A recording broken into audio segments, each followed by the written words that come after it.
Nico. I don't know what's worse, some woman's uncleansed vagina or kissing the mouth of Nico. I don't know which is worse with those snaggle teeth.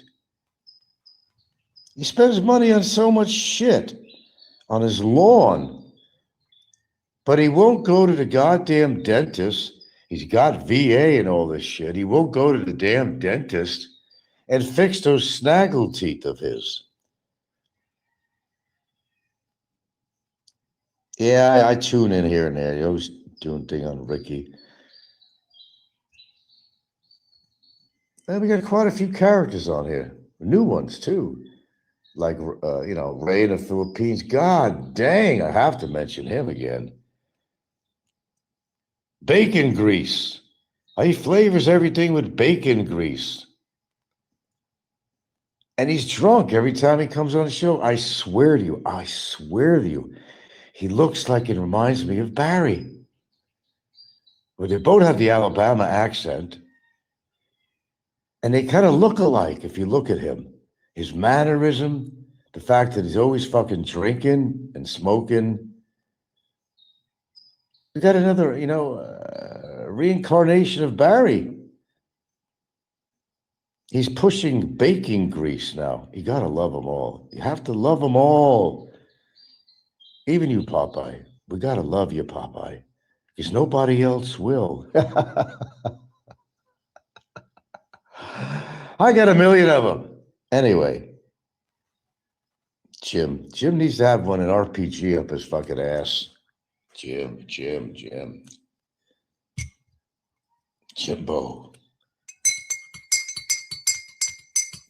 And he's got the most contorted biceps you could ever see because he tore, I don't know what the story is. He tore out his muscles and they deformed. And besides, taking the steroids, people comment, oh, he got some biceps there. Now, what was Jim claiming? Was he claiming that he was in the ops or something? Or I don't know what these characters on here, man. It's really love it or leave it on here, okay? And if you're still watching any of these shows, like even I do, I'll watch some of them. Because you can't help. You want to see what act of buffoonery they're doing next or what they're doing to potentially kill themselves. Jim in Cambodia of all places, walks 3 o'clock in the morning in the street doing streams.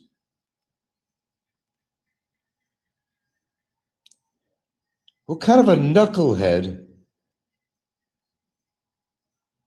He could easily get overwhelmed by a bunch of Cambodian thieves or worse and steal his camera and whatever money he has on him. Who in their right mind, even here, is going to walk in the streets 3 o'clock in the morning with, a valuable piece of video equipment? Well, Jimbo does. That explains it all. It's from Jim. He's pretty whacked out, this guy, with the steroids and everything. It really affected him. Always knocking. And then, I don't know, the hits go on. Let's talk about all you lovely people. What is it? What does he call the shows again? Philippines through the eyes of an expat. Stephen. Or Stephen. Stephen, whatever. Jesus Christmas. This guy, all he's doing is knocking the Philippines people. And somebody agreed with me on this. They said, he's saying this stuff because he's so miserable being in the Philippines, but he can't go back to jolly old England for whatever reason. Maybe he sold the farm, if you know what I mean, or whatever. But he's always talking, making derogative comments about the people, the culture in the Philippines itself. I think this is what happens with people they're so buried in there, like they're so grounded now because they were done when and built the house or bought a house, like I did anyway. Mine's a little different situation than him, but nevertheless, the baby, but she's now. The first words, just like out of Slim or something, the first words out of that baby is going to be, "Hello, are you lovely people?" Oh, let's celebrate the differences. Why not? Why not? Let's celebrate the differences because it's these differences between these vloggers and ourselves that make it worth watching. You could have a good laugh, at least a good laugh, because you're saying to yourself, God damn it, I'm glad I'm me and I'm not them. And I am glad I'm me and not these people.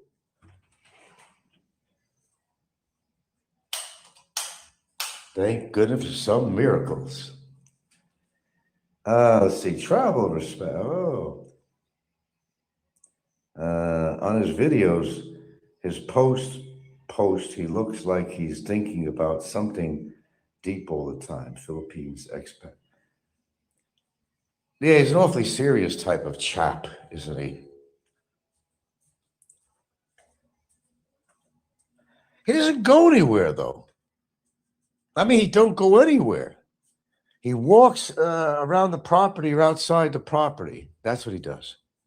He don't go anywhere. Very rare that I've seen him. Maybe he has, but I haven't seen it. Where he actually goes somewhere with the camera. It's almost like he's isolating himself there. He's afraid to be amongst the people. Amongst the people. Well, I was talking about this before, and I meant it. You don't know who the hell is listening. And he has implied or straight off says things about Filipinos and the culture and everything itself. That's all the shows are about, really, if you think about it. And some people might take it very offensively. And he's in the right area. He's in Mindanao. Maybe not the worst part of Mindanao, but he's in Mindanao. Okay, he's there. And there's always could be a Muslim, could be a Filipino Muslim that is going to take some of the things he says very personally. He's got to watch it, is what I'm trying to say.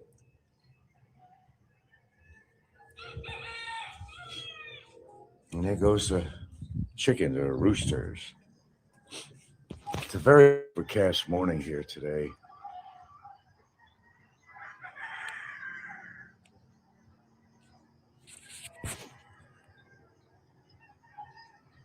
But there is some value in listening. If you want to call it value, there is value in listening to some of these people. Why?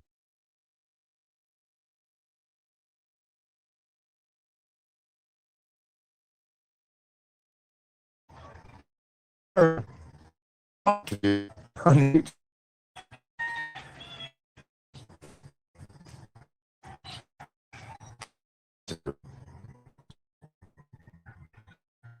Philippines, let me tell you, Philippines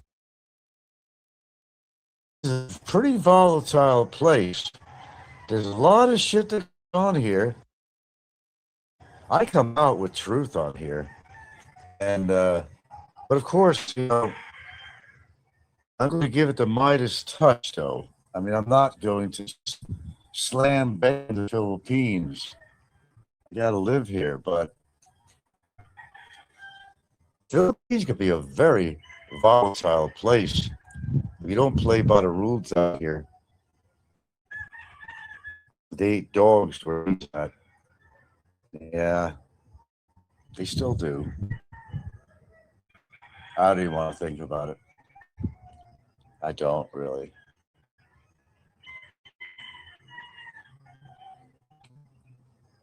You do a lot of things that maybe from our culture we don't do. But what do you do? There, the bottom line, there's good things about the Philippines, and there's some pretty screwy things about the Philippines, like having to go to church like for 9 days. But that's in the Catholic. I don't know. I think they do that in America, don't they? Do they go to church for 9 days, and then when somebody dies in the family, they keep the body at the house for viewing, but they're all partying, playing cards. I don't want to be displayed. Just fucking burn my ass. Cremate me. Then there's a law that maybe you can't come home with the ashes. You have to get special permission or request to even do that. They wouldn't even allow you to take home the ashes. Damn. But your dying wishes, they should abide by that. That's why you should have a directive of some sort. Two things. Don't tear my body apart when I die. Don't be looking into all my organs and shit. If I die, I die. Just figure I'm in my 70s or something, right? Or 80s, whatever I turn out to be when I die. Just figure it's old age. Leave my body. I came in one piece. I want to leave in one piece.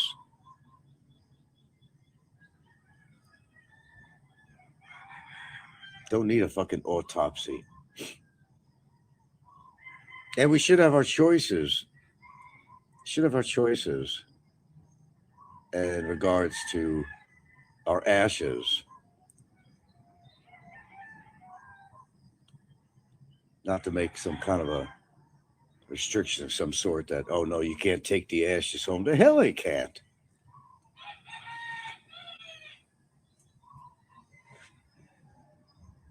Now, I understand that there are certain countries and places that allow for, end of life decisions. If you're in a lot of pain, you're going to die. You don't want to go through any more treatments and all that. And you have the, the right to die your way. And a lot of places are adopting these rights. Let's call it rights.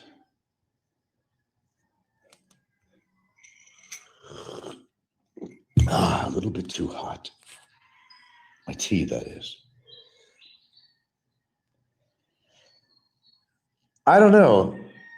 Look, everybody's got an opinion about something on here. And Lord knows I have a lot of opinion. Lord knows. Did I say it? Lord knows. You guys know I'm just fucking with you, right? Okay, you do know that, right? I'm not religious. And I'm proud to say I'm not religious. How do you like that, Popeye? Between the eyes, Popeye. You can be religious, Popeye, but I'll tell you what. Do one thing. Practice what you preach. Practice what you preach. And you don't. So you got an RSVP to what is known as hell. But there could be two hells. The hell that you live on earth, having to live Popeye's life, and the hell that, is already in store for him when he croaks. Could it be more hellish than his life on earth? I don't know, man. Lovely Phil Lamb. Hey back. Oh, I'm just, trying to get my tea to cool down. Not even a full cup. What's wrong with me? No lemon this time. Or lime or calamansi, or whatever the hell that damn thing is. It's a citrate. Let's call it a citrate.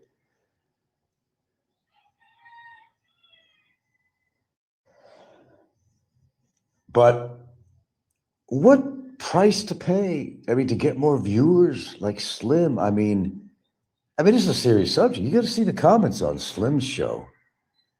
People are generally concerned about the welfare of his quasi-girlfriend, whatever the hell she is.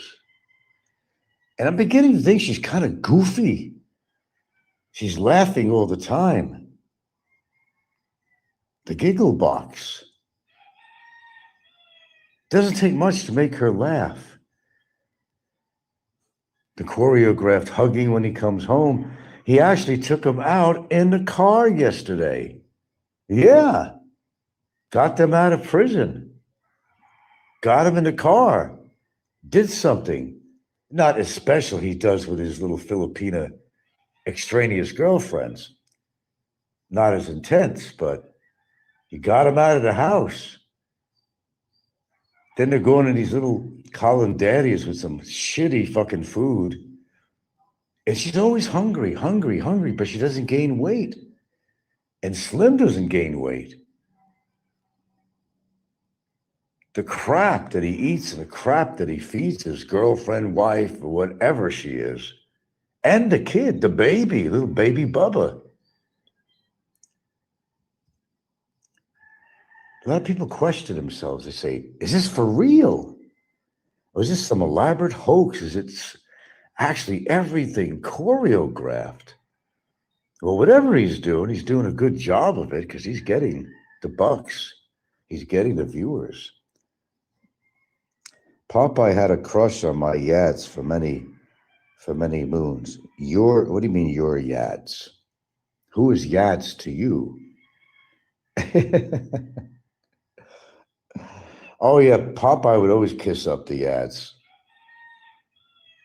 Because he doesn't want to piss Mick Fisher off, I guess. I don't know. Whatever. On my yachts. What does that mean, my yachts?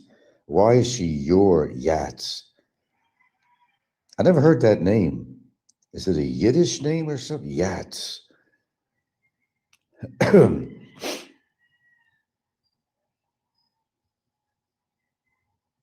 Oh, yeah.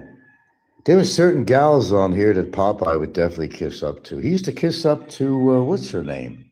It was Barry's old girlfriend. She's probably now living in Canada, this chick. Boy, it's been a while. The one that used to like to suck on cucumbers, you know, that little game that the Filipinos like to play. They get down on their knees and the guy holds a fucking cucumber or eggplant or something at his groin, and she goes and sucks on it. I don't know where they come up with this shit out here. The cucumber woman. Chi, Chi. Big E's old fling, Chi. Oh, they never had sex, Big E and Chi. Yeah, it's just like he's never inhaled. I swear I never touched that woman. I never inhaled.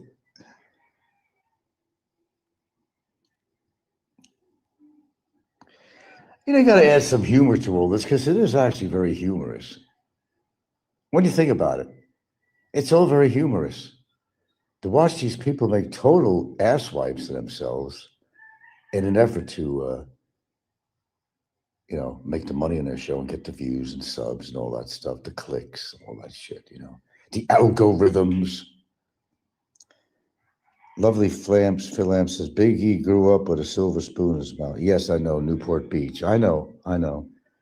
So if he has any money, I think it comes from another source. He's not making that much money pushing HVAC products. I don't think so, even as a salesperson of 20 plus years, whatever.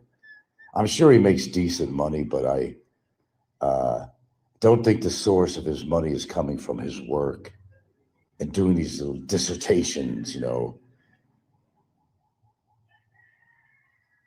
But now he's an author. And he's going to make it on Netflix, he said. God bless you, Biggie. God bless you. God bless you.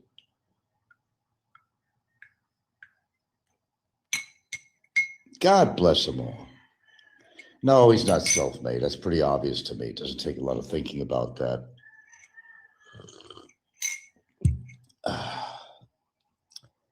Definitely not. There's a big difference between earning your money and inheriting money, Either way, it's good to have the money, but Obviously, money's not everything. When you really examine the lives these people are living, and you really examine it, what's really going on behind the scenes, it makes you feel good about yourself in a lot of ways.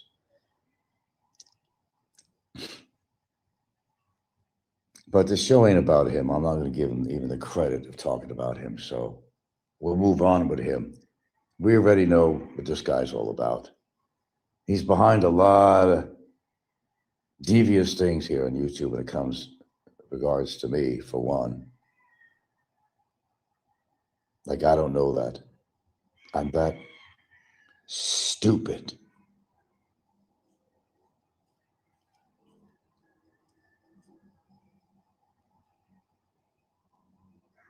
But what's going to come first? Is Slim going to get into a big accident and kill his family? I hope not.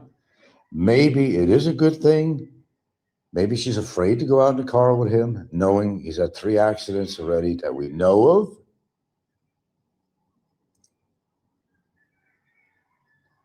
I just feel sorry for her and the baby Bubba. That's all. I don't give a shit about Slim. Maybe he'll impale himself with his own selfie stick somehow. I don't know. Maybe he'll stick it out the window. It'll hit something. It'll just go right into his chest. It'll drop dead or something. You got to make sacrifices in life to save others, right? You're going to bomb a village because you might have all these insurgents there. These insurgents could be the ones that could kill you. So let's just kill everybody else and innocent people while we're at it, right? Is that the way war works? Everybody's like, you're an insurgent. You're an insurgent.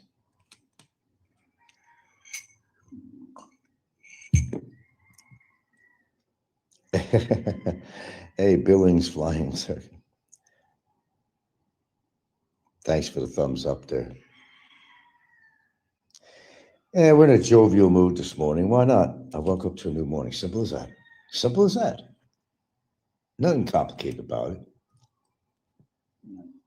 I really do think people don't appreciate what they have. There's this guy, half his body's gone from Washington State. He had an accident. And they do a show all the time. They're always soliciting for funds. They're always soliciting for funds, even though they got Medicaid and Medicare coverage, or whatever. The guy made a fortune. It's unfortunate how he made it, though. There's a difference between making a fortune and how you have to suffer to make that fortune. The guy worked for this company in Washington State. He was driving a forklift. Oh, the churchgoers are back home. Okay. He was driving a forklift.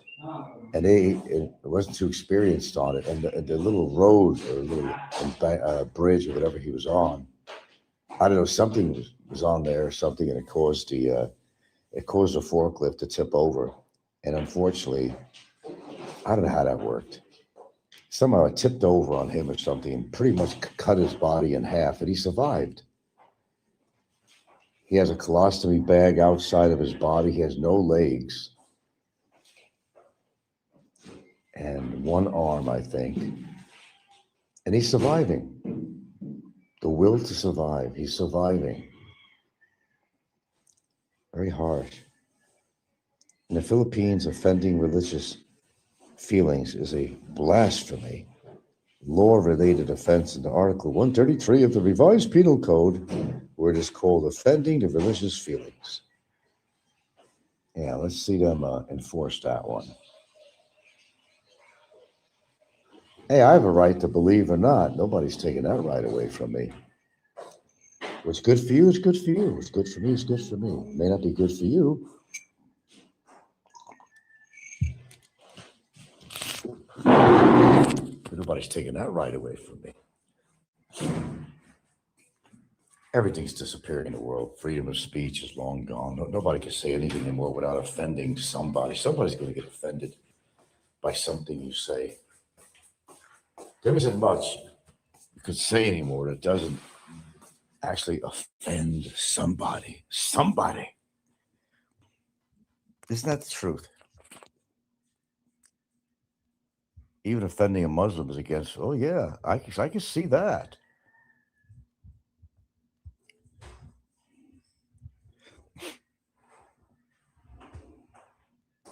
I'm not offending Catholics. I am a Catholic, not a practicing one. How can I offend a Catholic if I'm a Catholic? I'm just basically giving you my vision of some of the practices and all that I find very bizarro. I have a right to an opinion on that. I'm not offending. I'm not trying to offend them. I'm just trying to say that I don't live by, it's my way or the highway type of thinking. No, that's not me. But with a lot of religious people in general, if you're not a believer, then you're an outcast. You're a third class citizen. Some people think you're a third class citizen if you smoke or drink or something. Um, the problem is they don't want to respect your own beliefs or lack of beliefs. It can't be their way or the highway type of thinking. They have to be respectful to other people that may not be religious like they are. I say be religious, do your thing. But all I say is practice what you fucking preach. That's all. That's all I've been saying. Practice what you preach. Otherwise, shut up. And don't push your religion on somebody. Everybody wants everybody to be a believer because it validates their belief. Where they can get everybody else to believe what they want to believe in.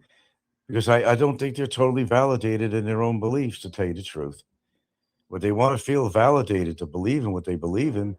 They want everybody in the world to believe what they believe in, to give them a support system, to keep on believing what they've been practicing all their life. And many are scratching their heads. What am I doing here? Why am I committing sins and yet I'm going to church? I think I could just, absolve all my sins by going to see this creepy looking priest hiding behind this dark veil in a booth the size of a telephone booth. You can confess all your sins too, but you go right back to committing your sins the next fucking day. Because you figure you can get away with it. You can say anything you want on YouTube and in your personal life and get away with it because you can absolve all your sins by saying 10 Hail Marys. Really, is that all it takes? Popeye should be saying a hell of a lot of Hail Marys. Penalty could be 1 million pesos or up to 5 years imprisonment, Frank. I don't give a fuck. I have my beliefs, they have theirs. You're not taking that away from me. I'm not attacking people that are religious. I'm commenting on it. That people don't practice what they preach. That's all I'm saying. That's all I'm ever saying. Unfortunately, there are a lot of hypocrites. I never met one truly religious person that was not a hypocrite and, practice what they actually preached. And my age, I've been around for a while, obviously. I met all kinds of people. I met all kinds of Catholics and other religious people, but they don't practice what they preach. But that's in other words, preach. Preach to the choir. Don't preach to me. You love your religion? That's fantastic. I support you. I do. Keep it to yourself, is what I'm saying. Don't, have to blast out your beliefs to everybody else in hopes that you're going to get them on board. Like Soylent Green. No, what was the one thing? Was that my movie? Join us. It was Soylent Green, wasn't it? Join us. Join us. Join us.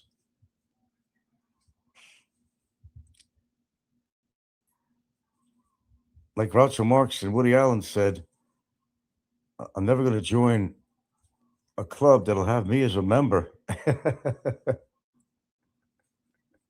I'd be very suspicious of that. Yeah. Oh, there's penalties for everything. There's penalties for breathing. I mean, no, but I don't like something being pushed on me. Okay. I met this guy, Gary, I used to know, and he was a binge drinker. I talked about him once or twice. And I'd be on the phone with him for hours. He's like a born again because, he was a hard ass alcoholic like most people are these days. Well, it's always been that way. And he was basically looking down on me because I didn't believe what he believed in. I'm going to rot in hell. I'm going to do this and that.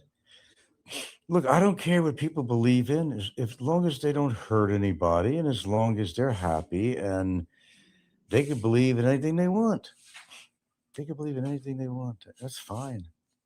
I have no problem with that. All I'm saying is to practice what you preach. That's all. Nothing more or less than that. If you believe in something strong enough, practice your beliefs. Don't go the other direction because you're making a fool of yourself and a hypocrite. That's all I'm saying. Princess Anne, how many times are you going to change your name? Princess Anne here. We got a lively little bunch here today. 16 watching, which is acceptable on here. But I think you get my point on there.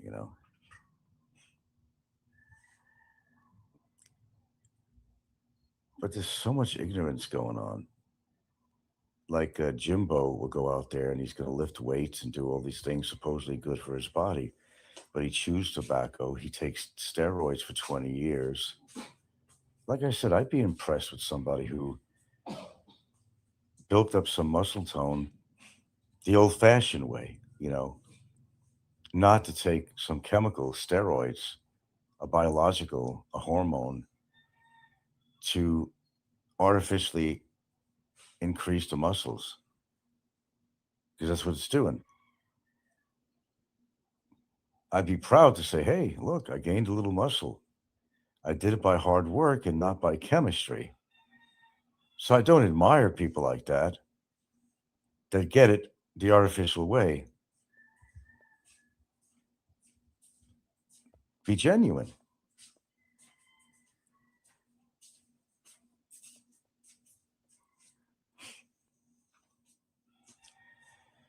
I don't know. I get the feeling a lot of these people are walking around in circles, chasing their tail. Jim and all these people, they don't know what they're doing. Scotty sure don't know what he's doing.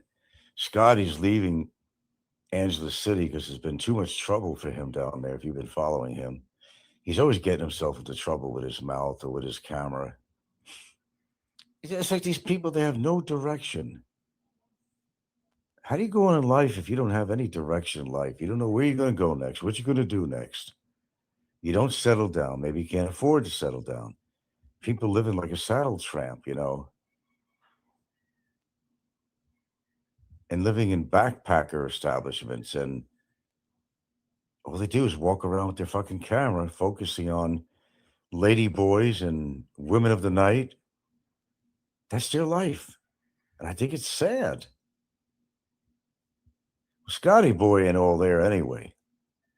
As I said, he looks like a cartoon caricature. His hair, his eyes, there's something not symmetrical about his face. He's like late 40s or something. This guy acts like a school kid. I think he's going to get his ass whipped pretty bad one day. It's coming. He almost did by that lady boy.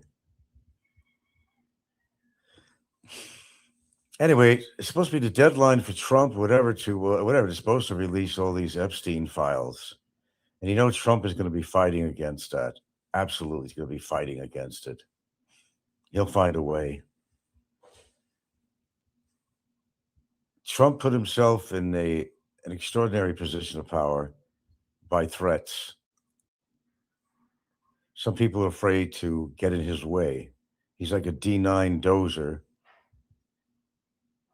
And people are afraid of being dozed over, losing their jobs and livelihood and all that stuff. That's why a lot of people in Congress and the Senate, everything, they'll kiss up to Trump, but not anymore. People are leaving their positions, they're resigning. the world is talking about Trump, and not in a real wonderful way. They say he's the most hateful person in the fucking world. He will go down as that, as the worst president that the United States has ever had. No doubt. You can't turn on your phone without seeing something in the feed about Trump. There are now people that are making millions of views that they're becoming their own independent news stations. Don Lemon, and I used to listen to Don Lemon when he was on CNN, but they ousted him. That was something he said or something. But now Don is showing CNN. The guy's almost at 6 million subscribers now. I think what is he? Somewhere around there. I don't know how many people were viewing CNN, really. These independent uh, news people like Don Lemon and so forth, and also Midas Touch, they're up there too. Well, one or the other is hitting 6 million. They're taking a lot of viewership away from the mainstream media. And that's great because they can talk about what they want and not be guided by the FCC, or be stymied by the news station itself as what they can talk about or what they can talk about. I don't know if you noticed, but the FCC, the Federal Communications Commission, for years and years has been the big bulldog, the watchful eye behind anything they talk about in the news. They did not allow them to talk about anything, even if it was the truth. They had to follow a set of guidelines or they get fired. Regulations and schmegulations. People were stymied. There's no freedom of speech in America. There really isn't. Don't you look at somebody the wrong way, they want to sue your ass.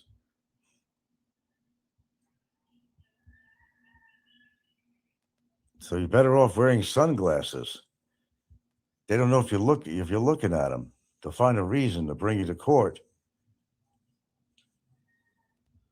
LBG, whatever community. I think the letters are increasing on there. How many letters I got now? LBG, something, something, queer, this, that. The letters are increasing now. There's so many different sexual denominations now. I can't keep up with it. You get confused after a while. How do you label yourself? I don't know. There's a guy that worked with us. He used to be a truck driver delivering stuff to the warehouse. Then he got to work for the warehouse in the city. And this guy was gay. No, he was married to a real woman. Then figures out he's gay. And then starts doing the sexual transformation, got breasts put on and all that stuff. And now he's dating women or men. I'm confused because he was gay to begin with. He was straight marrying a woman, then was gay, then turned, it was like transsexual, transgender, got the breast on, couldn't get rid of his deep voice or his big hands, and his 5 o'clock shadow. He came to work one time. Actually, he was delivering there once. He came, he came to over when I worked at the warehouse at the city, and he came over there with a plaid, kind of a schoolgirl's dress with a bow in his hair. It was like, what's his name on fucking MASH, with a 5 o'clock shadow. I'm sorry, I just don't get it. I'm never going to get it. I'm never going to get it. It's too intense. It's too complex for me. It's much too complex. Got some snuff here. Actually, it's menthol, camphor oil, and whatever is in it. Take a sniff of this in the morning. This will wake you up.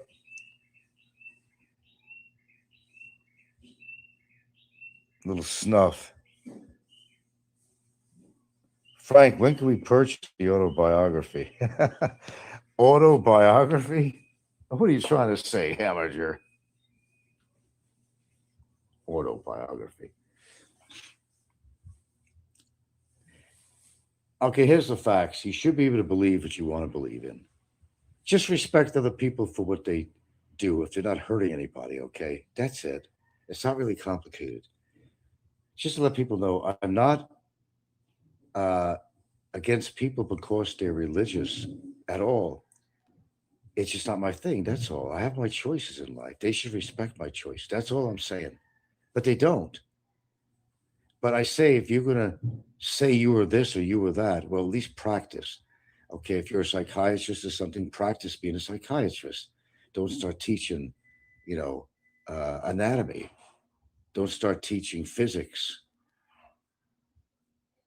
Practice your psychiatry or whatever your endeavor is. That's all I'm saying. Stay on track is what I'm saying. Stay on track. You know, don't go on the road and tell people, hey, you're on the wrong side of the road unless they're on the wrong side of the road. You either are or you are not. So someone either believes or they don't believe. It's their right. But I know all our rights are taken away from us. God forbid you go against somebody's religion in the sense of not attacking somebody that's religious. No, don't do that. But you should be able to offer your own opinion about it. Last I checked. But even that is challenging, is under challenge.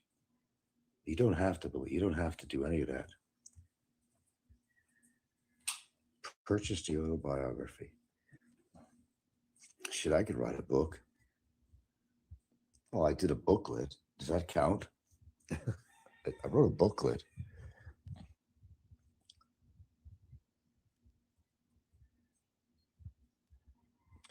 I just don't have the patience to write something. Well, if I could recall every single thing I'd done in my life, might be worthwhile to put in a book. Some people probably wouldn't even believe it.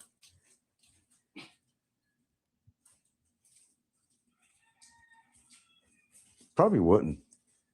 Have I done stupid things in life? Yeah, I've done a ton of them. Thank you very much. Did I learn from a lot of it? Yeah, I think I did. I think I have. I think I have. Oh, the laundry. Am I going to do it? Is it going to rain today? Is it work doing laundry today? Well, I'll tell you one thing. Things gather up. Oh, I know what I got to do. Get rid of these fucking towels. I ain't going to use it. This one's hanging there, and I know it's been used at some point. Go in the rag pile. I got to get a hamper, by the way. I'm not using that shit. God, I devoted a whole show to that, to just like the uncleanliness of a used towel. And then got even better than that and did a show about, let's just call it politely, a woman's private area and how unhygienic it is. Boy, I hope you guys learned from that one, because that one's pretty critical. We're not going to review that again. I'm not going there. I'm not going to review that again. It's just I hope that you did listen to that show, because I think of all the shows I did, which are always factual, by the way. That's the difference. They're always factual. I hope you learned on that one. And Heminger, I don't think you heard that show, did you? I don't think you did. Because you would definitely have an opinion on that. And I'm not going to review it. I don't think the show is still on, but maybe somebody could fill them in. But yeah, that was a critical show. It has to do with the private areas of a woman, of how not very hygienic it is, even under the best conditions. And for people that like to practice oral sex, and how it can be a very unhealthy experience, because women it's not just a menstrual, they get discharges of material all the time in there. And a lot of women are not practicing good hygiene when it comes to that. In a nutshell, that's all about. Well, I was on there, but I even had a short on there with this woman who was talking about how unhygienic her body is, even under the best conditions. What happens in a 30-day period, and guys that have oral sex with them, She went into detail. She said to the other co-host of her show, spend 30 days with me and I'll wear the same underwear. And you tell me how you're going to come out of this thing, what that underwear is going to be like, what it's going to smell like, and what's in that underwear. It was pretty graphic. Of course, I posted it. Yeah, it makes guys think about having oral sex with a woman. But I was the best part, Heminger, was you miss out on sometimes, I was talking about how all these guys, the sex pats, the the hero foreigners that sexually charged up foreigners that come into the Philippines and other countries. They want to see some action, and unfortunately, they go for all the working girls, which are not hygienic to begin with. You think how many guys did they have in one day, and you're going to go down on that muffin. That's the scary part. That's the scary part. And I talked about it on my show. I gave details of it. So I certainly did. I certainly did. It's really unhygienic. It doesn't mean you want to have sex anymore. As I said, I call it bumping uglies, and it's always been an expression, and it is ugly. If you think of it on a biological, microbial level, it is uglies. But you get charged up sexually, and you don't think about the ugliness of it. You're just thinking of getting your rocks off. That's all it is. But these guys, and you know who they are, that are coming to the Philippines and Southeast Asia, the ride, that wild ride, they don't know how many guys have been in there that same day. And the guy's chism is still in there for 3 days before it actually gets discharged.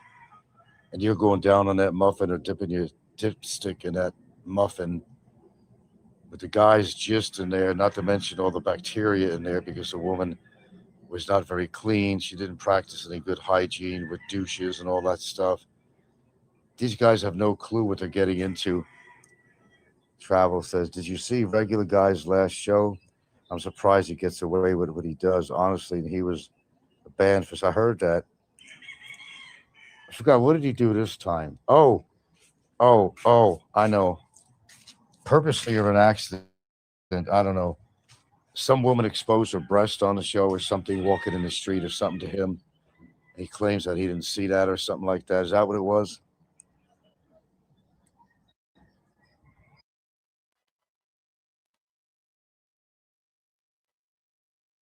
Something to that effect. Yeah, well, Scotty's looking for trouble. Well, it'll follow him around.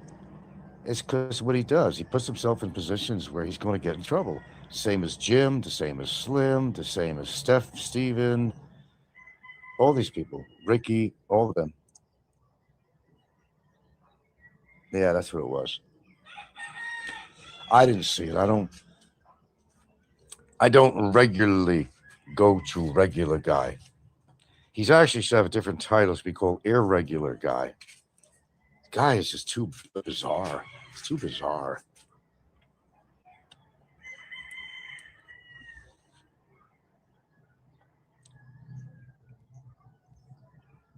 You know, all comes out in the wash.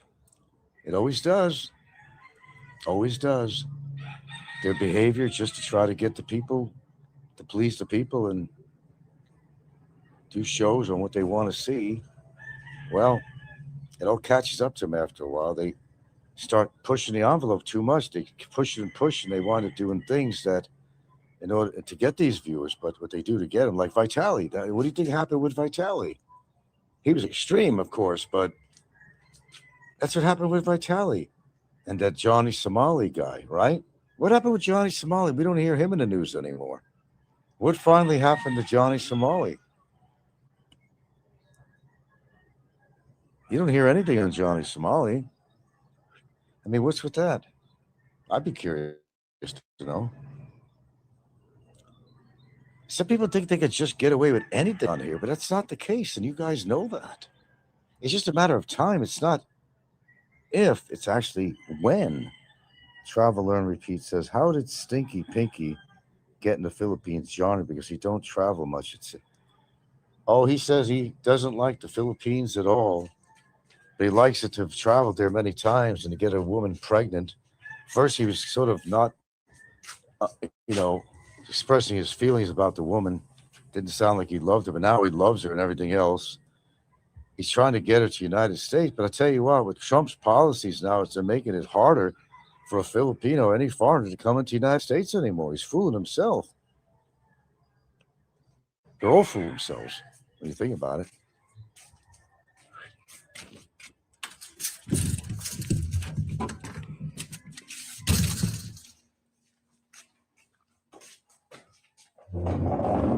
Bread and coffee.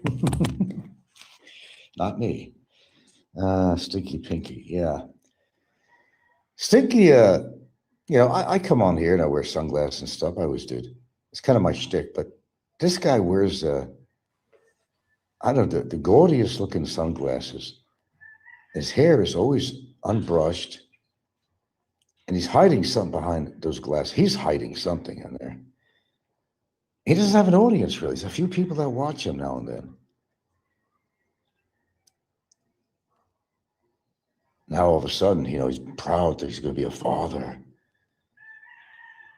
At first, he was trying to, if you listen to his show, he was at the dividing line. Should I just ghost her? He was talking about ghosting her, but then he turned around and said that he loves this woman. And the only reason he goes to the Philippines is because of her. And he's another one that knocks the Philippines. They're always knocking the Philippines. But he's got this chick pregnant.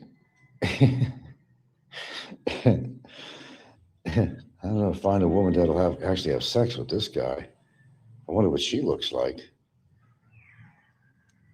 Maybe he wears those glasses I don't know, whatever, How did Stinky Pinky get in the Philippines, John? Oh, because he don't travel much. Well, he claims he has all these businesses and operations going on in the United States. He's got this, he's got the same rhetoric you find all these real losers on here that really don't have anything going for themselves at all. They just like to build themselves up to be something that they're not. I don't know why they do that. They lost their self-confidence. I don't know. They got themselves in such a low position in life that the only thing to do is to build themselves up in public, public forums, media, social media. They don't want to tell people how much of a loser they are. But, if you listen to somebody long enough, you catch things here and there, and you know that they're not telling the truth. Boy, we got new characters this year, don't we? Boy. And they're all the same denominator, most of them, the drinking. And what's his name? Oh, God, the other character, Ray in the Philippines. It seems like he's drinking more and more now. He comes on there holding a can of bacon grease. Saying this is the best flavoring for everything, bacon grease. Shit, my arteries are starting to harden. I could hear him crack just by him saying that he uses bacon grease to flavor his foods. Where do these people come from? He's always drinking on his show. He's always drunk when he does his show. Apparently his wife doesn't mind. She might be a drinker herself. I don't know. But she supports that behavior. But key word, support, key word. That's why. Because she's getting financial support from him. I don't think he's a guy with money. That's the one lie I don't think he told. I don't think this guy makes a lot of money. Why is she with him? Well, why is anybody with anybody? Their own desperation or their need to be with a foreigner, because it's very important. That's like the golden chalice, being with a foreigner with white skin. And you're willing to put up with just about anything just to have that status, The down south thing, Travel says, yeah, I know it is. I know. Like they make the gravy. They, ever have I like it myself, but not with bacon grease though. But do you ever have the what do you call that with the gravy? You have that in the morning. You got this muffins, this bread, and uh, my brother used to love that. I didn't make it with no goddamn bacon grease though to make the gravy for it. Oh, biscuits and gravy. It's biscuits and gravy. Popular thing in the South. Yeah, biscuits and gravy. It's good. I never made it with no bacon grease though. Yeah, they do a lot of weird things down south. They'll eat coons, all kinds of shit. Crazy shit. They even wear a coon skin on their head. Ever see these shows? Oh, they had this show on TV. I don't know if it's still on. It's having to do with monsters, really. They got a bunch of hillbillies together from the South. They're always hunting some monster in the woods, of course. Well, of course, all choreographed, but yeehaw! They all hop in the back of a pickup truck with their shotguns. And they're going to go out and find themselves some mysterious creature in the woods that don't exist. And I don't know, that's TV. But it's not far from the mentality of a lot of them either. It's not far at all. I never related with Southern people. I've never related. I've never related with the hillbilly men. It's fun to watch on these movies and stuff, but I've never related to hillbillies. They're funny than hell, but you know, people live in the swamps. They're hunting gators, and remember that show? Some of the characters died in there, I think. You can't even hear their accent because they got this French influence, down south, Louisiana and places like that. And what is that they speak? What is the dialect they call it? There's that dialect, Heminger would know that. Knows everything. What is that dialect? It's kind of a hillbilly French thing. Surely you know what that is. Well, I'm sure somebody will enlighten me on that.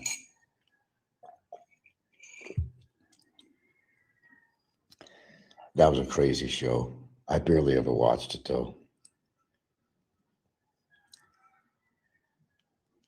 Yeah, there is just very bizarre behavior from a lot of people from the South.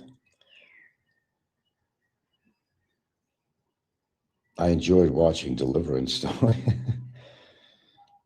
Cajun, thank you, thank you. I knew you'd be able to come up with it.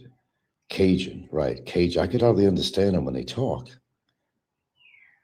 Of course I know that, Frank. I know it all, Mrs. Heminger says. Cajun. They eat anything in the South, really. If it crawls or, has legs or something, they'll eat it. Everything from crawdaddies to coons to you name it. If it's huntable, squirrels, they'll eat it.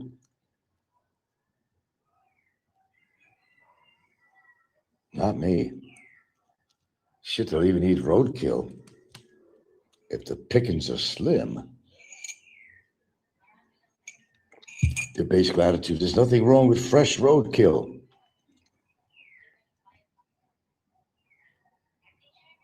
No, I don't. Or parlez-vous français, actually. Parlez-vous français? Parlez-vous, Heminger?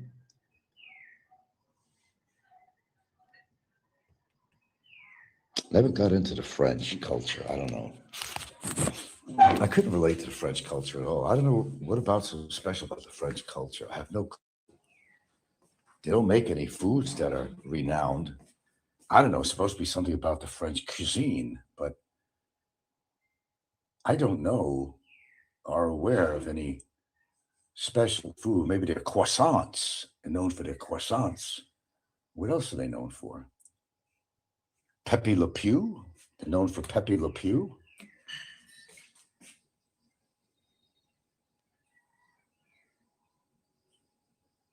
Oui. Yanis says, Hein? What's Hein? Is that German? Hein? What is it supposed to mean? Nah, France, what are they known for? Gifting the United States the Statue of Liberty?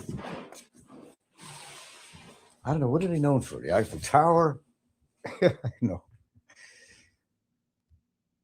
Now, Italian foods, that's world known and appreciated, but French food? What is the French food that's so good in France? Besides maybe some of their bakery goods or something, but no, I think countries like Switzerland and Italy and all those places have a lot better pastries than France.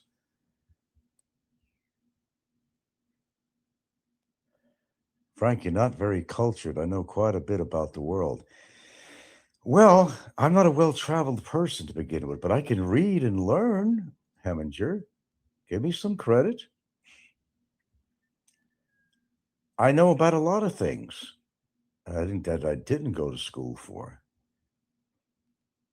Give me some credit. A little bit of credit, Heminger. Come on now. Heminger says, I would never go to Italy or Germany. France is fine. I like their uppity attitude. You like their uppity attitude? I know French don't like Americans, and I don't think Americans like French people too much. I don't know anything about French people that stand out to me, except one thing the French people do. I got to give them credit for. They stand up to the government. The government is doing them wrong. They get out in crowds and they pretty much overwhelm the government and say, hey, this is not acceptable to us. I'll give the French that credit. They're very proactive when it comes to the government.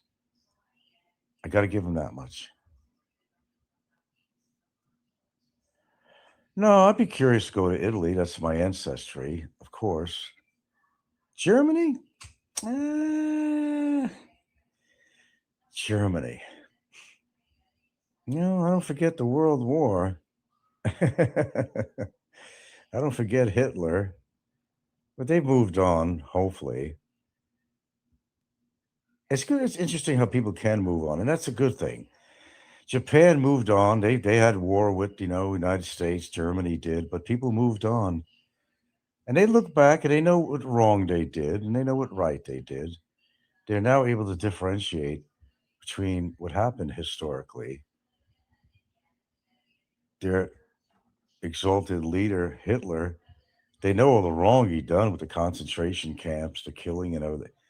They're aware of it, their history. They're not proud of it. They're not proud of it, but they moved on. That's a good thing. Sometimes you have to move on, Heminger. As the French hate Americans, they didn't like my English rank. One French guy said he couldn't understand my English. It wasn't the real English. Well, it's not the real English. If you're from England, you'd be speaking the real English. That's the truth. I mean, I'll say, hey, I'm going to schedule an appointment. An English person will say, I'm going to schedule an appointment. And that's actually the correct way of saying the word. No, we don't practice, what shall I call it, the King's English. We don't in America. We don't. And there's too much slang.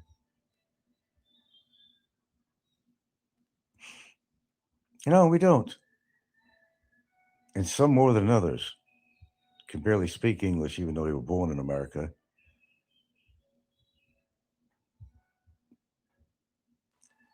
But yeah, definitely so. British people speak real English as it's supposed to be spoken.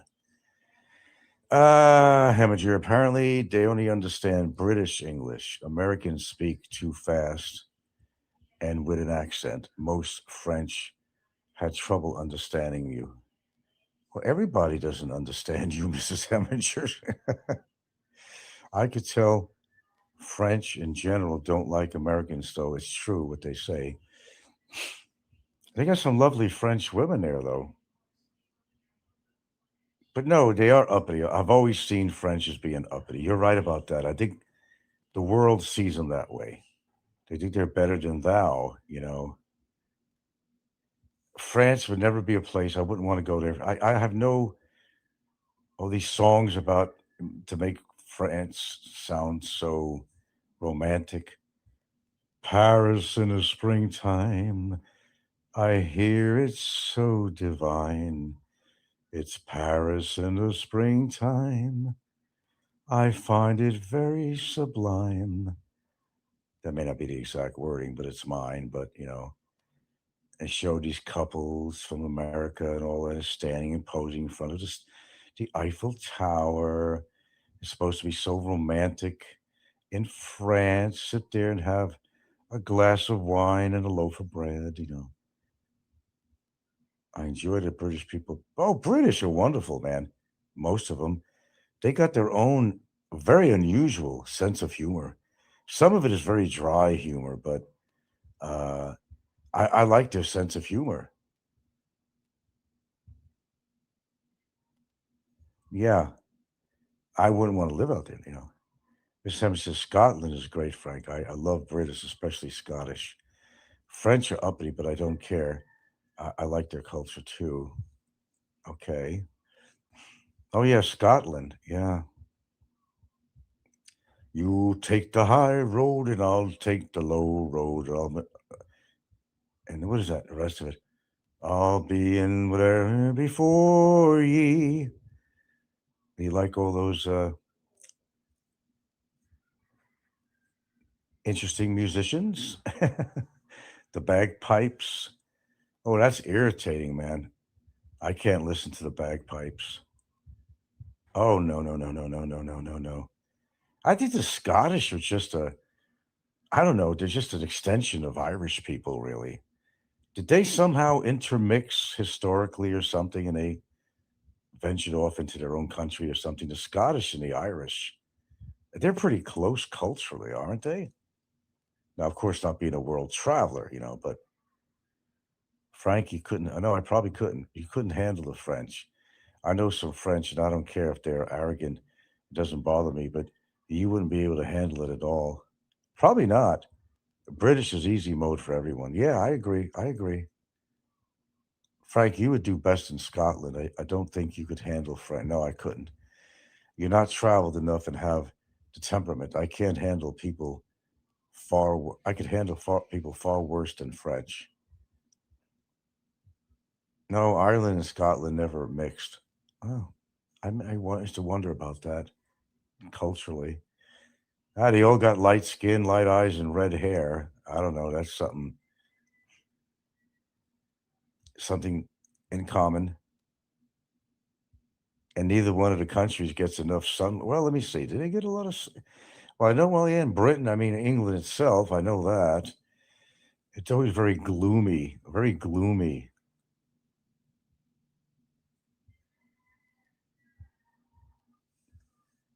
and a lot of people get depressed from that. Drizzly, gloomy. Every time they always showed anything about England, it was always the dark streets of England, or it was a gloomy, rainy day. Even these British, mystery shows and all these things, how they depicted England. And let me tell you something from my reading.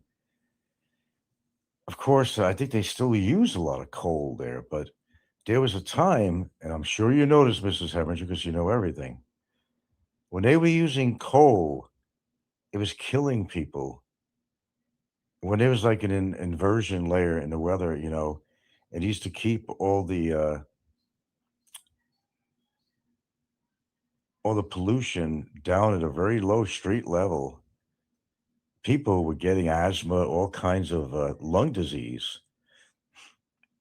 Now, I don't know what they're using these days. They still using coal. I don't know what they're doing these days. Perhaps you could light me on that. But there was a time that, you know, coal usage, which was in big demand, and that's how they cooked it, how they heat up their flats and all that stuff. It created a lot of horrible breathing problems for people. Scotland goes back to okay, I'm sorry, I'm not looking at all the comments here, but about 1,000 years.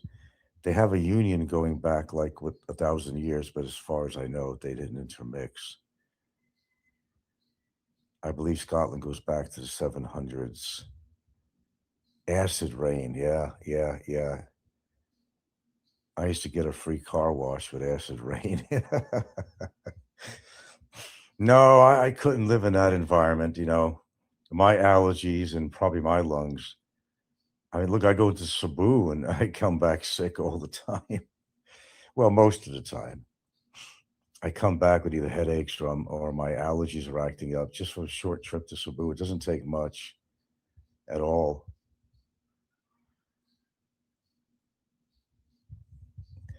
Not much. You take the high road and I'll take the low road and I'll be in Scotland. Oh, what is it? Where I'll be in where? Before ye. I like all that gothic or medieval talk. I like the way they talked in Europe.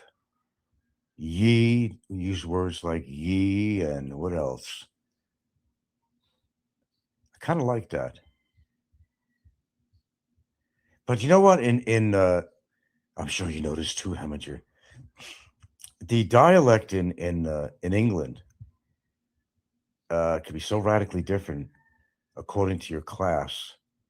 And what do you call that talk? And you must notice, Heminger, because you know everything. There are some English people that nobody could even understand. That even other English people, there's a dialect. They speak really quick, and you don't understand what the hell they're saying. It's usually a lower class of British. You must know what that's called. Yeah, if you go visit Scotland on your visa run, you'd love it. Edinburgh is lovely in the summer. Now, what do you call? It's a whole different class of British, and they speak this gibberish that only people who speak what they speak could understand it. It's the same as like pigeon, what they call pigeon in Hawaii, but this is in England, and you got to know what that is. It's a form of language, English, but they speak really fast, and you can't understand them. Well, in Ireland, it's Gaelic. No, but I'm talking about English people. There is a group of people out there that, and they're usually on the lower end of the scale, on the class scale, and it's almost like another language, but you can't understand them. And they speak really fast too. Oh, you never been to England? That's a surprise. I know you should talk about it. I'm talking about England at the moment. Okay, that you can't even understand them.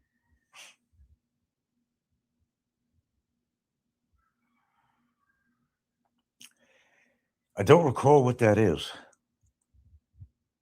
Scotland is under the British Union, but it's a different country than England. I know that much.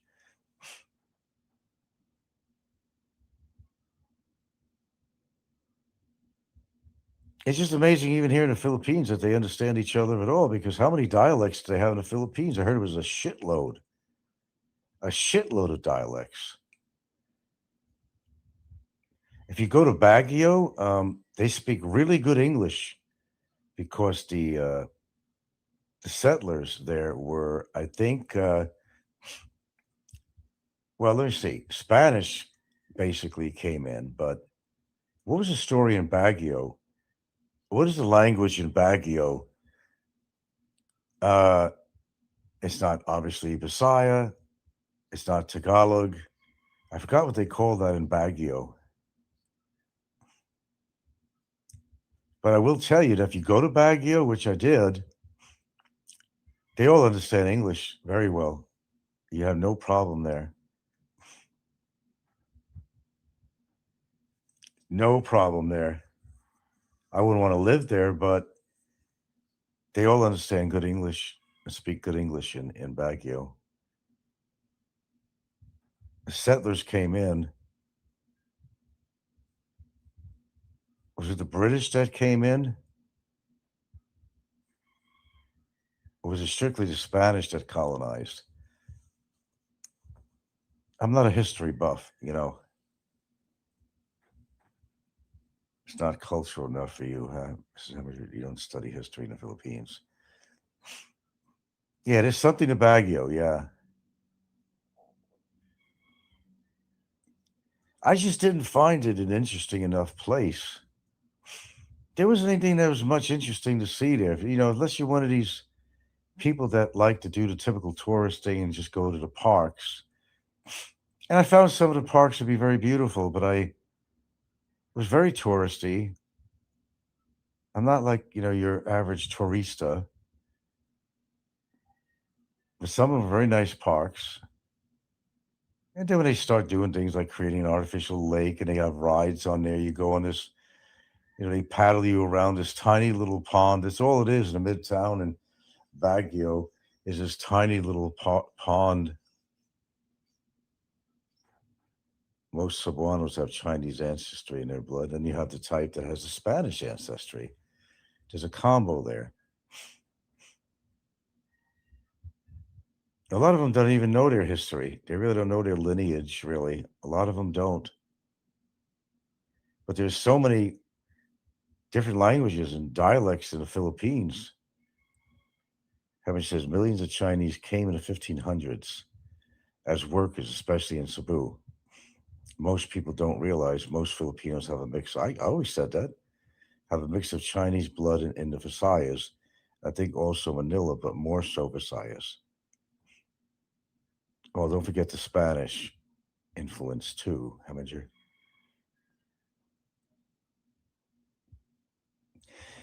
Well, that's what makes Filipinos so interesting looking. You know, when they have that mixture in them, it's unique. So you got the Filipino Spanish slash Chinese. I dated a girl who had a lot of Spanish in her. And you could see she had to say she had a small nose, but it wasn't flat and it wasn't, you know, the skin was lighter, the eyes were more almond shaped. Well, they were just different eye shape that she had. You could tell because she told me that her uncle was, for the most part, Spanish. Her uncle.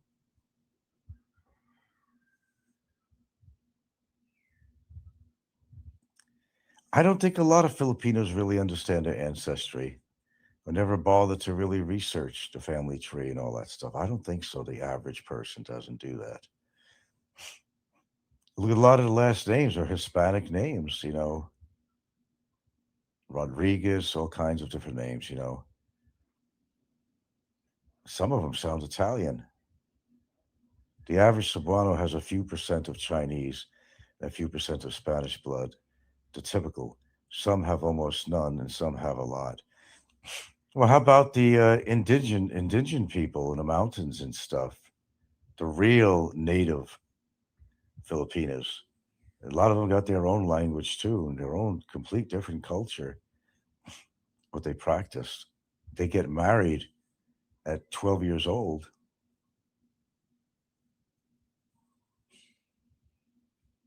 The Ayalas are pure Spanish. Is there actually a group of people called the Ayala? I know Ayala Mall, and I never understood the meaning of Ayala. I thought it was a guy's name or something. As far as I know, there's actually a group of people called Ayalans. If so, I didn't know that. The real natives won't have it. The Ayalas are pure Spanish. The real natives won't have any other lineage. But no, I didn't unblock Jerry. Why is he in there somewhere trying to get in? I'm not unblocking Jerry. He's a creep. And there's Ed Savino. Good morning, Christian soldiers.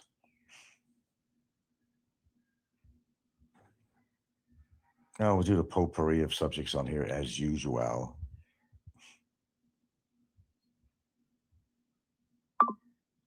Let's see. Asian Adventures with Jim. Oh, Asian Adventures with Stinky Pinky. Something came on there, I noticed. God, that Stinky Pinky guy. Where's he even get that name? He's not all there, but there's a lot of people on YouTube that are not all there. Have you noticed that? How could you not notice that? It's a good morning to me, Ed. I'm still alive. 'Tis the season to be joyous. Let me tell you something. The one unique thing about Filipinos, excuse me, is that they're so celebratory. They're so jovial for the holidays when they can't rub two pesos together. That's one thing I admire about them. Despite a lot of the poverty here in the Philippines, it's a big season for them. Christmas, it's a well. Then again, they always like to celebrate. Just give them a reason to celebrate, and they will, and they'll drink and they'll eat and be merry. But I got to give them that credit. Some of them are living under the worst situations, but they're always seemingly happy. Always seemingly happy.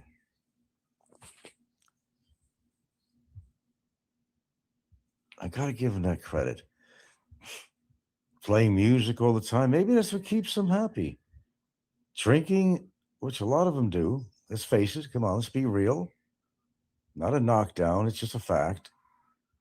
And playing music and karaoke. Well, if it works for them, it works. We could do without the karaoke, that's for sure. But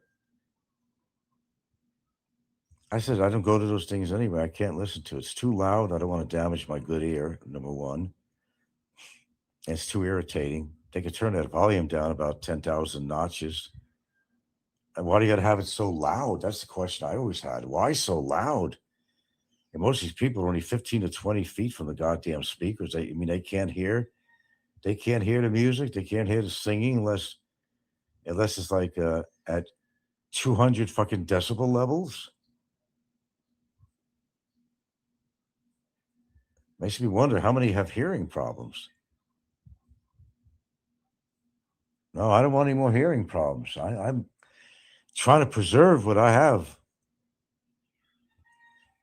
And sometimes that could be a challenge. Especially, if you have one ear that's really screwed up, it's very difficult sometimes because my Filipina, she doesn't talk real loud and she does have a heavy accent. Okay.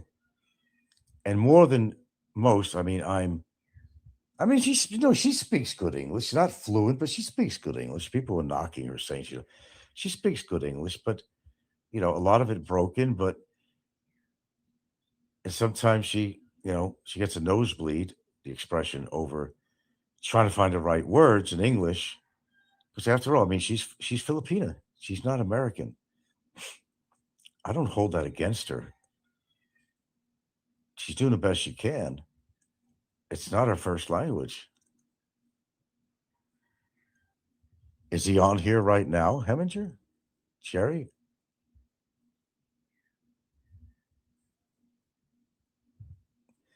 You know what? On this phone, I don't know how to unblock anybody. I was able to do it on a desktop. The laptop, but on here, I don't know how to unblock them.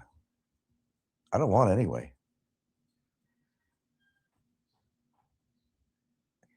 Mister chumming. HVAC Tech Eric's new book out yet? His Netflix series coming soon. God bless him. Told you we got characters on YouTube, don't we? Oh, we got Regiment 69 here. Where can I buy cigarettes in Baguio City? You don't. You just go to the nearest town and you'll get them. That's what I had to do. It was quite interesting. You had to be like a real criminal. It's like that here in Santa Fe, too. They're trying to push the laws against smoking in public. And I still see everybody smoking. Filipinos, I've seen foreigners, me, myself. I try not to make it too obvious, but I don't go hide in an alleyway to do it. Got to a point sometimes, you had to do that in Baguio. You had to do that in Baguio.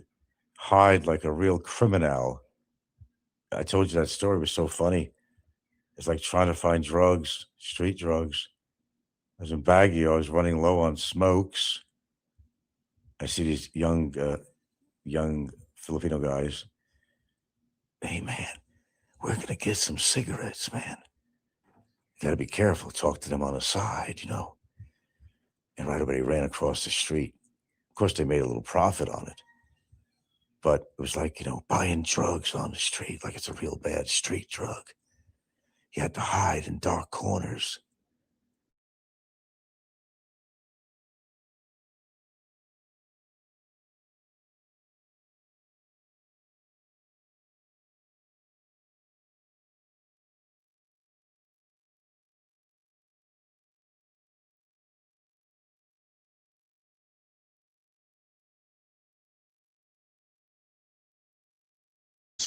Get a Baguio State. That's all. It's available. We were all selling cigarettes. Wanted cigarettes, and all that. So yeah, did. But you're not accept market underground market for cigarettes. Underground, speaking. Uh,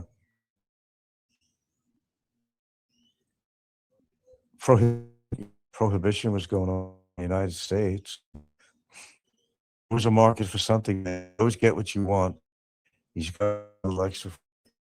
That's just the way it is.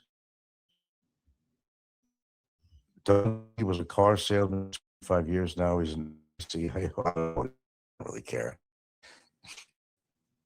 How you look at him. Chump, chump, chump, chump. You take the road and I take the low road, and I'll be in Scotland before ye. I like that song. Who was it that St. Peter chased the snakes out of Ireland? Who chased the snakes out of Ireland? And who were the snakes? You actually exercise, Mrs. Heminger. Wow. Oh, St. Patrick. That's why St. Patrick's Day. Gotcha. Should have known that. Who do they think they are anyway? They got a St. Patrick's Day parade. Well, certainly in New York, there's a lot of Irish, but you got to wear a button. Kiss me, I'm Irish. Yeah. I heard instances where a guy, hey, look, if you're going to wear that little button on you says, kiss me, I'm Irish. Well, first of all, why should I kiss you because you're Irish? Well, who the fuck are you? Secondly, if you went to kiss them, they slap your face. So don't wear the button. And that has happened. If you're wearing a button saying, kiss me, I'm Irish, it should give any man poetic license to walk up to that woman, if he found her good looking at all, and kiss her. And he wouldn't get in trouble with the law. And if she slapped her face, you say, well, hey, why don't you pull that fucking button off your blouse, sweetheart? Kiss me, I'm Irish. Why? Kiss your ass for what? You don't find buttons, kiss me, I'm Italian. I never saw anything like that if it ever existed. They're not that arrogant. But kiss me, I'm Irish, and have a parade celebrating Irish people? That's absurd.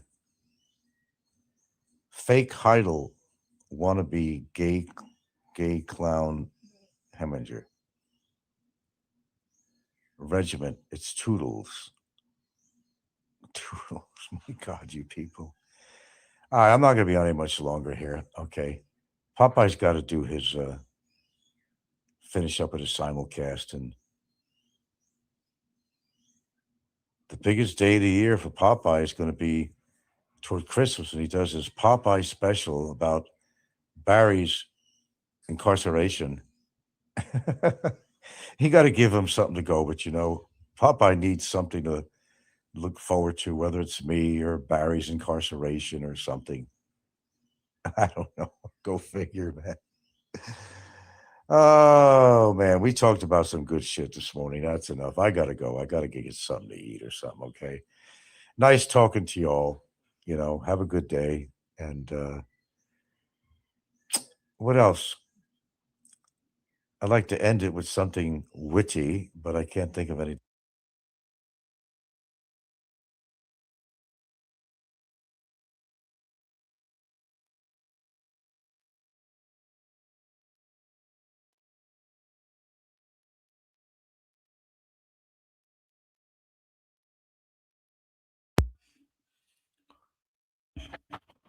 All right, there you go. The idiot cuts himself off while he's talking and saying goodbye. That's very professional.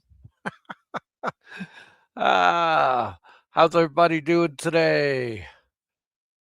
Who we got in the house? Got Steve, 25901, Mike Luna, ET Travel Freely, Chris in Sabu.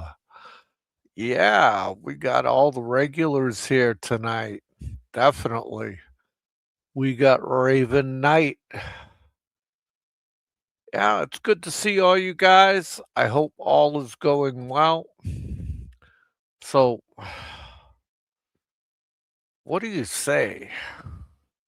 Let's see. Let's start with religion. Okay. This guy is in a country that's 90% Catholic and is basically run by the Vatican. Okay. And he starts insulting priests and the Catholic religion. And what's amazing is he calls it he, he calls it an opinion. He denigrates a priest. He denigrates receiving the Holy Eucharist, doesn't understand what it symbolizes. He takes everything literally. Right? Now, here's the most confusing part for me. Go Bobo's sister here, and Patrick, Glenn, welcome. Here's the most confusing part for me. This guy denigrates Catholic priests. And I thought a certain sect of the Catholic priest that got caught abusing children would be his heroes, you know? And I'm surprised he never became a priest because a lot of pedophiles and gay men in the 40s, 50s, and 60s became priests so they could hide their proclivity. I figured those would be his heroes.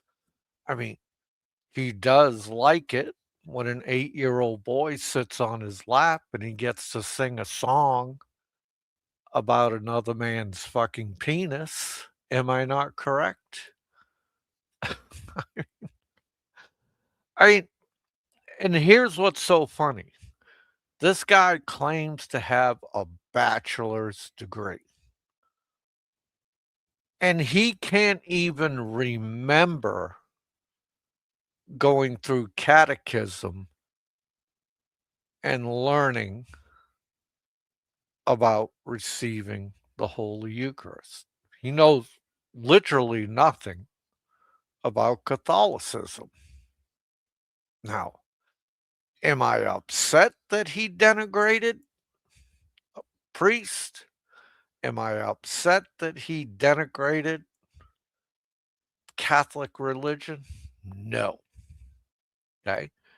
He would, people will just brush over it.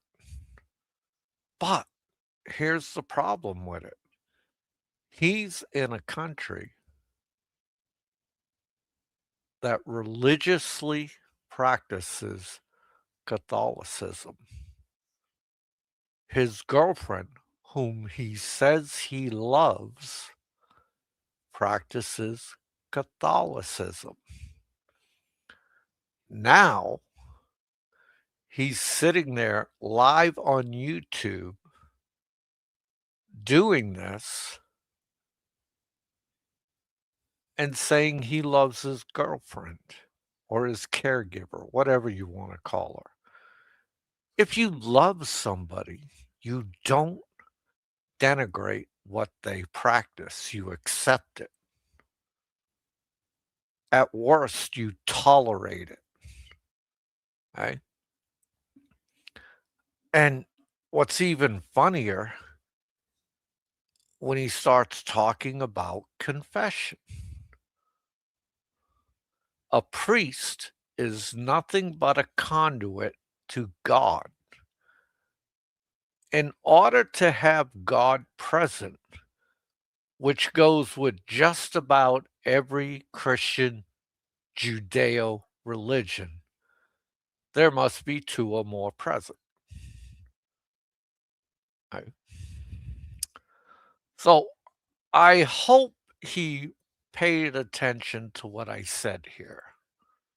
I really do. Welcome in and welcome back, Raven Knight. Welcome in, Don C. Let's see, Popeye and the gang. Have a great day. I gotta roll.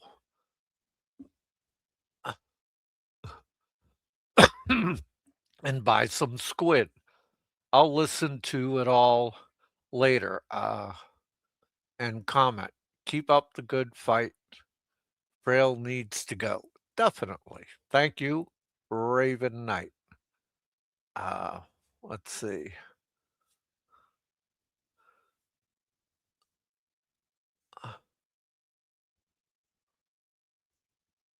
So,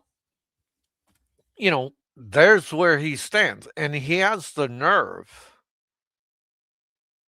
I mean, he has the nerve to talk about a religion he actually knows nothing about. That's hypocrisy at its finest. This is what liberals do. They talk about things they know nothing about. And they give you all these crazy theories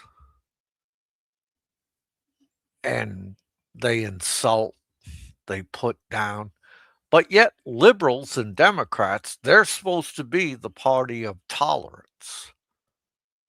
They don't tolerate religion, they don't tolerate Judaism, they don't tolerate Christianity. This guy has come on live stream and said he's his own God. You know? And then he talks about how everybody's going to hell because they said something bad. Well, how can anybody go to hell, Frank, when you turn around and you say there's no such thing as God? It's just a fairy tale. So I guess nobody's going to hell, but yet you want to contradict yourself and say to everybody you're going to hell, right? Now, I personally don't care what religion you are, whether you're Christian, Catholic, Protestant, Baptist, Jewish, I don't care. Your faith is yours. There's one thing I know about Christian Judeo religions. Right? They are kind, they are tolerant, and they try very hard to lead a good life.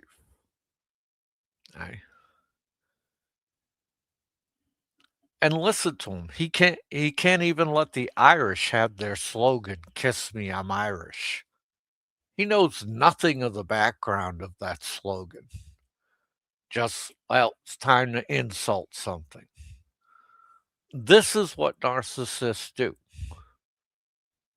Nothing is good enough for them. They want to make everybody miserable. Okay? And they will use whatever they know about you, whether it's your religion, what kind of car you drive, how much money you make. They will use all of that against you. Okay? And this is the guy that is so jealous of people that have money. And why is he jealous? Because he's never really had any money. He's always relied on the government to take care of him because that's the path he chose. He chose to go down that path of collecting benefits from the government, such as unemployment, such as SSDI, working 6 months, other 6 months on unemployment, a fake slip and fall, oh my back, oh my ear. This guy's got an excuse for everything. What he should be doing is coming on and thanking everybody in the live chat who pays taxes because those people that work hard, Frank, and pay taxes are your benefactor, right? They're Barry's benefactor. You and Barry are twins, right? You and Barry are twins. You've done nothing for society your whole life. You've never completed anything. You didn't complete your bachelor's degree. You couldn't stay in a job too long. Every job you had, you resigned, you quit, uh, had an accident on the job to start collecting SSDI, or got fired so you could collect unemployment. That is your legacy, Frank. That is your legacy. And I'm here to tell you, Frank, that on Thursday night, during the Locked Up Abroad 3rd edition Christmas special, I am going to release some information that I found out on you today that is going to rock you to its core, and you will not be able to deny it.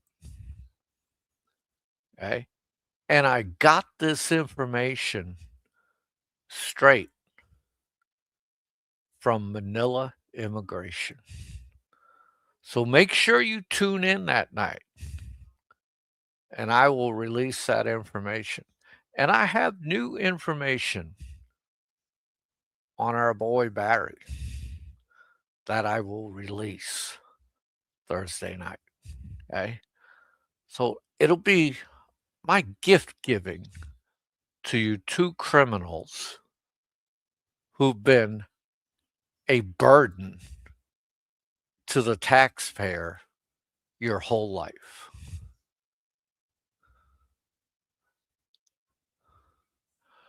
Did I get it from the Manila folder?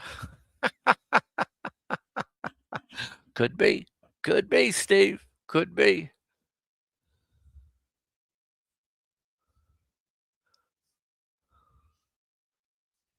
The pot roast queen, Mike Luna. And this guy knows nothing of France, okay? When you go to France, they have some of the greatest chefs and cuisine you'll ever taste.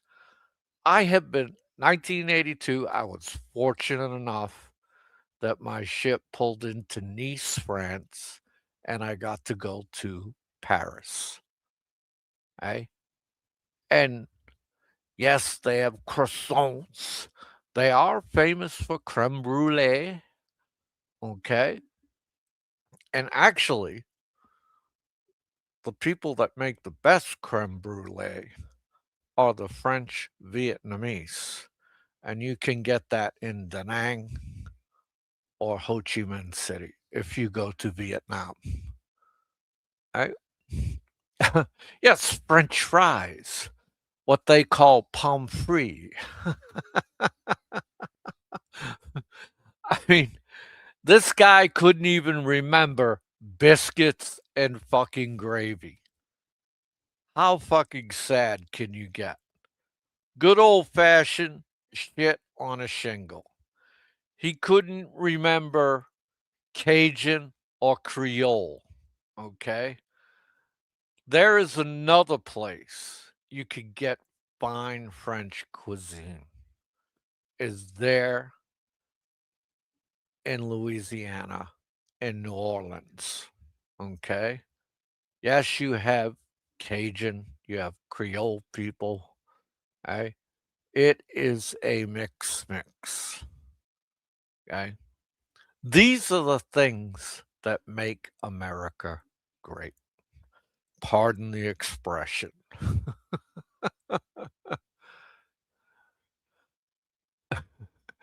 French beret and hairy pits. Oh, yes. I've seen quite a few women with some bushy underarms when I was in Paris. But it is what it is. Everybody has their culture, has their customs, and like the way he denigrated hillbillies. All right, here's something that will upset him. Our vice president is a fucking hillbilly. Okay. Um, if you, I think it's either HBO or Netflix. If you want to learn about JD Vance upbringing and what he went through to get where he is today, watch the movie Hillbilly Elegy. You will be quite amazed. You'll be quite amazed. Frank was raised on fast food, frozen dinners from the local supermarkets. Exactly. I mean, I mean, I mean, regular people have more culture and refinement in their pinky than Frank has in his whole body. Okay.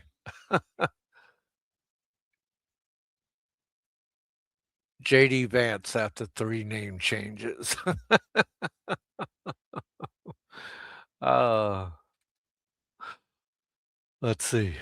You're telling me there's a different foods in America? Nah, unbelievable. Hogwash. Yes, that's what I'm telling you. I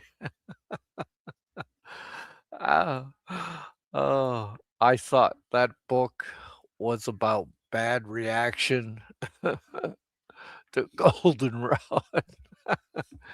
The average hillbilly is more cultured than Frank and more educated. And see, what I like about JD Vance, he is a guy that came from nothing. I mean, literally nothing. Right? And graduated Yale, served his country, became vice president, married a beautiful woman, Usha, has 2 beautiful children. Right? And this guy came from nothing. And he's vice president of the United States. What does this teach you?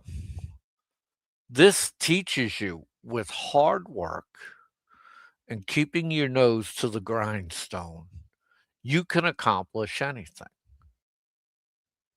What did Frank do his whole life? Nothing but collect unemployment and SSDI and escape work. I mean, Frank, if you were to look up the word lazy in the dictionary, there'd be a picture of Frank right next to it.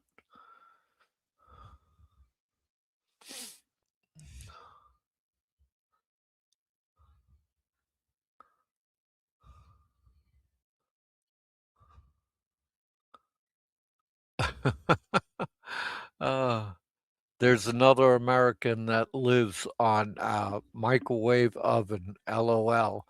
Same attitude. So the next Franco.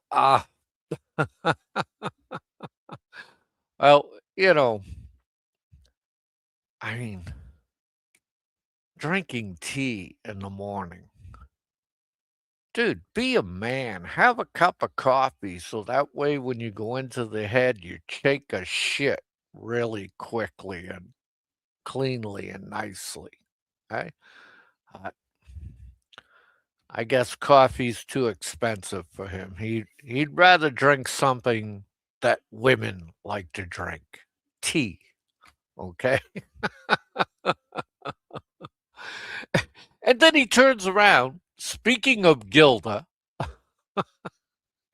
and he says, "My woman is very quiet." Yeah, she is. And she has no accent. Well, now I know you're fucking deaf because every time she speaks online, I have to translate from my live chat.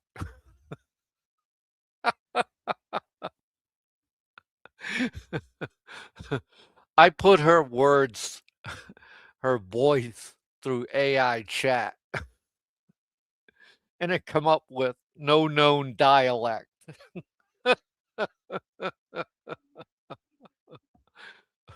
Okay? Only a trained ear and broken English could decipher what goddamn Gilda has to say.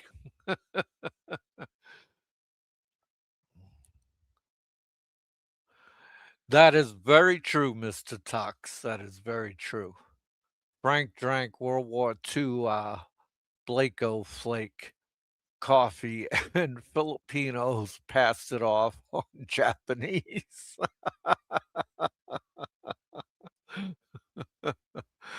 Oh man, you guys are fucking hilarious, man. Yeah, definitely. That guy, he can't afford, a decent coffee machine. He can't afford coffee. Okay, dude, it's just the way it is. All right. Burnt rice tastes like coffee. This coming from a guy who mocked Gilda talking with horse sounds, LOL. Exactly. In that little movie, when he brought her alive, he made the horse sound. And this is the guy who's screaming, "Don't talk about my woman!" Fucking hilarious, man. His hypocrisy shines through. And everything he says, he contradicts himself. Right? This guy is so fucking stupid, he doesn't know that he's stupid. You understand?